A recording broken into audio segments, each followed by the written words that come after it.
Assalamualaikum warahmatullahi wabarakatuh. Jumpa lagi dengan saya ya. Oke, kali ini saya akan membahas cara memilih baja yang bahan bilah yang bagus atau baja yang bagus untuk golok ya. Jadi saya akan perlihatkan dulu ya. Ini namanya baja HSS ya, baja limbah ya yang kita bahas kali ini. Ini baja HSS. Ini bekas mata dibuat itu apa namanya di pabrik triplek itu buat kayunya, itu buat kayu kan jadi tipis. Nah ini matanya mata mesin ini mata mesin. Ini HSS. Baja HSS itu sendiri seperti semacam misal bor besi itu juga jenisnya HSS. Dan juga ini bearing ya, bearing. Saya perkenalkan dulu ya, ini per biasa, per Willis. Ada lagi ini kikir juga ada Barsenso, ada apa. Nah oke, itu mungkin limbah dan banyak lagi ya. Jadi ada beberapa cara ya untuk menentukan baja yang bagus untuk golok atau bilah atau pisau ukir atau parang atau apa ya. Oke. Yang pertama itu pakai cara tradisional. Kalau cara tradisional itu biasanya si besinya dipukul. Nah, kalau nyaring berarti bajanya bagus, keras. Nah, itu yang pertama ya. Nah, yang pertama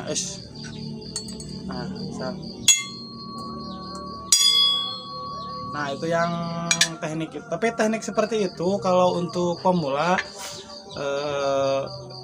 kurang begitu efektif ya. Soalnya feeling kita sama feeling si pandai besi itu udah beda gitu.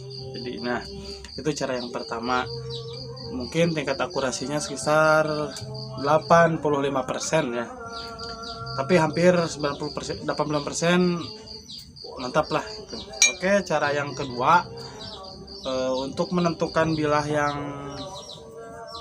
menentukan baja limbah yang bagus ya untuk golok, pisau atau parang, yaitu dengan cara melihat ini versi limbah ya, melihat bekas apa dulu gitu. Itu kayaknya lebih efektif sih kalau menurut saya. Misal ini untuk gigi potong mesin ya, kayu. Nah, yang namanya gigi potong berarti peruntukannya kan untuk potong kan. Berarti baja itu lebih bagus. Karena emang dari pabriknya juga dibikin baja ini untuk potong. Nah, seperti ini. Terus ini kikir misalnya. Kikir besi. Ini kan untuk menggerus besi. Gerus besi aja kuat gitu. Apalagi kalau ditajemin kita buat apa namanya, buat bacok-bacok kayu, buat sembeli, buat pisau sisit kan logikanya itu lebih bagus gitu. Nah misal kalau per itu kan lentur dan keras juga sih, nggak meleot sih, tapi patah kan per juga gitu kan. Terus bearing juga sama kan, ini keras, ini kan posisi gesekan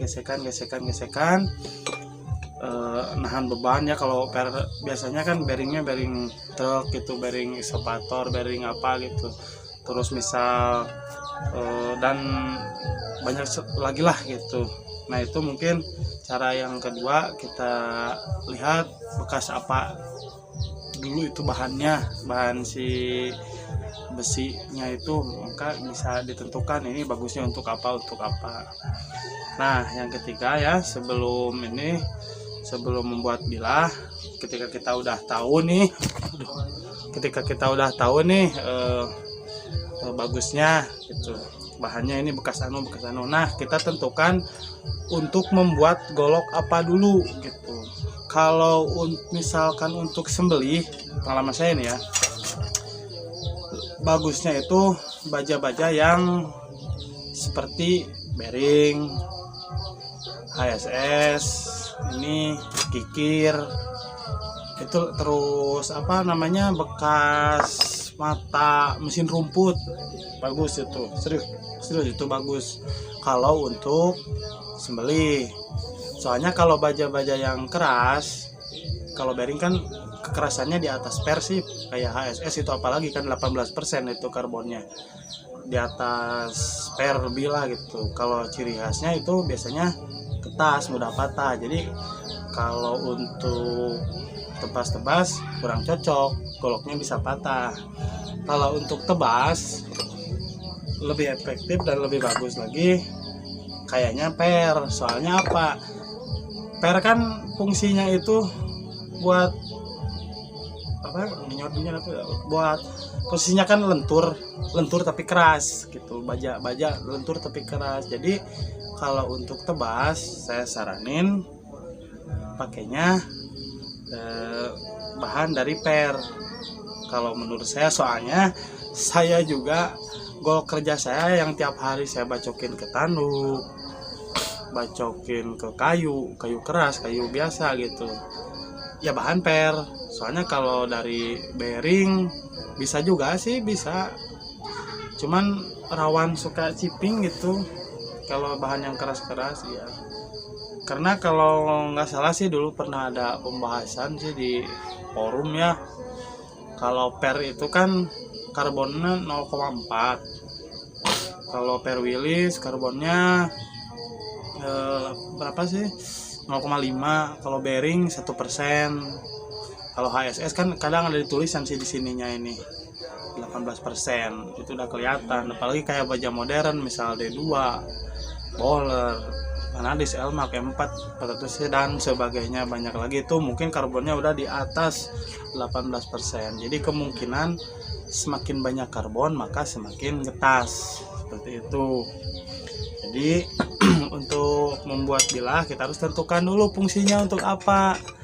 Kalau untuk sembelih mah bagus yang karbon tinggi, soalnya kan makanya juga diiris nggak ditebas, seperti itu. Buat pisau juga bagusnya yang karbon tinggi gitu. Tapi kalau untuk sembelih sih untuk tebas sih saya saranin ya per itu udah lebih dari cukup. Per senso, bearing juga bisa. Kalau untuk tebas itu udah sangat cukup dan bagus.